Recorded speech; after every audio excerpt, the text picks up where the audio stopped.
agility of this organization. He must import in the company skills who can help him to go quicker. In fact, he's no more a boss, he's no more a chief, he's more a coach, he's more a mentor, he's more something will give more sense. We accompany the people to develop and let them do. I think that we must focus to explain to people what is the mission, what you have to do, and let them to find how. And this is really the future with all the new organization. And the big challenge is for big company as us, 300,000 people, different countries, is to change in this way. We have the new generation, the Y generation coming, etc., etc. And this is very difficult to do, but we cannot avoid this change. If not, we will disappear. Thank you very much. I think that we had a very broad spectrum of opinions, and if I would dare to summarize them in some way, I would say that leadership requires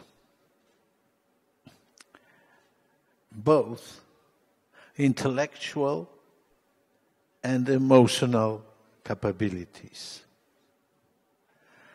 And that's a problem, because they seldom stay under one roof, under one head. Highly analytical and very, very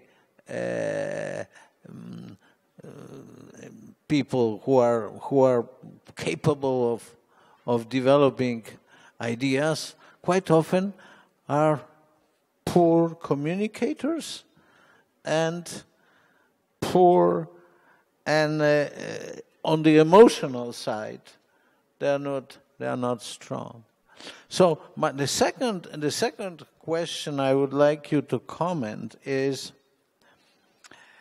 how leaders are being formed.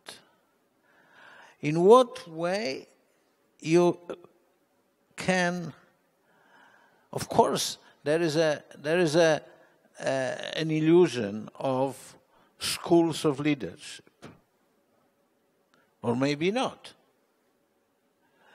Why? And quite often, people who are put on leadership positions are very poor leaders. Prime Minister in a moment mentioned some names even, probably will not mention names, but it's very well known that there are plenty of people who are on leadership positions not being leaders. So my question is, how to breed leaders? How to, whether leadership is something which can be formed or helped or coached. This is a question I wanted to ask, and this time I would ask François to be the first. The first answer is to everybody must attend the Koźmiński Advanced Management Program and we will be leaders. No, but of course, about leadership, of course. But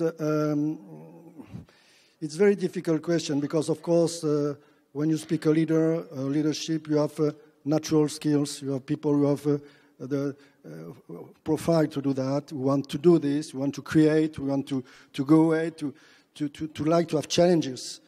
But it's not sufficient. They need also, I suppose that Federer is training every day. Even he win, or Nadal, the tennis player, is training every day. We can compare to the leader of the tennis world, but they have to train. So how will be the training now for this new generation? This is the question. It will be more based about internet, e-learning, community, even at distance. You already organize conferences with university, maybe in Barcelona, here in your school, in Warsaw, etc. This will be changed, will be broader. What will be important, which is important to me, is to give to people a territory of responsibility to try. To become a leader, you must fail, you must have success, you must listen for your mistake. And in our company, what is very important if we want to create leaders, we must put in position to develop things, even on small territory, small space of responsibility, in order he can act as a proper entrepreneur. And if you do that, day by day, you can enlarge the responsibility and you build the leader of the future. But what I think today, that human capital will be the key. I was also mentioning a topic where people were saying that now we will change the world. It will not be the capital, the intensivity of the capital will be, it will be the intensivity of the people, the quality of the people, the knowledge of the people who will make the difference. Thank you very much. Mr. Porras, would you like to comment? Well, I think that the most on formation of leaderships. I think the most important thing is, of course, training and constant training. I think it's and I will explain in two ways. First of all, of course, what the organizations or the public bodies or what the private sector offers, and this is extremely important that the future leaders are conscious of their necessity to continue train. So this is the second perspective that I want to mention. It is more about the self-attitude of the need of being trained rather than that you have the means. I mean, if there is no consciousness that really you need to improve every day, you will end up, I mean, not really knowing what your business is about, because even someone told me many years ago about a story about a CEO that had a Picasso in his office, and after 5 years, the Picasso was always there. Everybody came into his office and explained him the Picasso. But after 5 years, the Picasso was there. He no longer was interested in anymore about Picasso. And after 9 years, that was a stain in the wall. So it's, if you don't have motivation and self-attitude to improve and everything, this is no way. Second, this self-training attitude for me is especially important, but not in the sense of we all receive, especially in the necessity or now the word is newsletters. We have newsletters every day in our email and things, and in which we're told about to read the latest management book or the latest speech of a prominent, normally a U.S. person, and I just want to refer to a very prominent person who's Tom Peters, which I read very recently in McKinsey Review or in the Harvard Business Review. He says something that he stopped for a couple of years, like 3 years ago, when he read all the business management books that he didn't read in the past, let's say, 10 years, and the conclusion was that he was more confused than before starting. So. Probably it's not enough, even the self-attitude. The third point is about the leadership typology that we want to have in each of our organizations, and I will speak about finance. Finance being battered by regulators, by democracy. All what you read at the beginning was battered by everything with politicians. We probably there's no profession now but banker that has awakens more negative attitudes in the public. No, so for us, it's extremely important that leadership that we grow now are extremely conscious of this environment, that they are capable of managing this situation, this diversity. It's very important. We pay a lot of attention to people managing and giving opportunities to women to all type of atmosphere around, and which is not evident even in the younger generations. It's not even evident when you talk to them.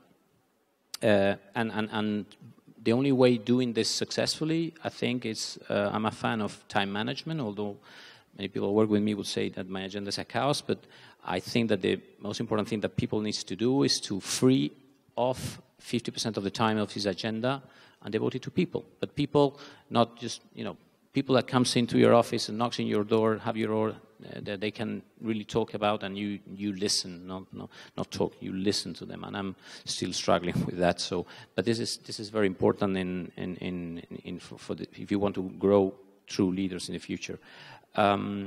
So leaders is finally, I want to say that leaders are both natural capacities, but there is also a capacity or a spectrum where we can design them. Or we can improve them. We in companies, all our companies provide 360 evaluation surveys about the atmosphere, engagement of our people. We pay consultants, we pay to do this for us, and they give us the results. And well, we need to share this with our future leaders and make them understand. 20 years ago, if you received your own evaluation, it was a kind of shy attitude towards, and very negative. If you had any negative attitude, today new managers need to accept that there has to be a negative aspect in their behavior, and that they need to cope with it.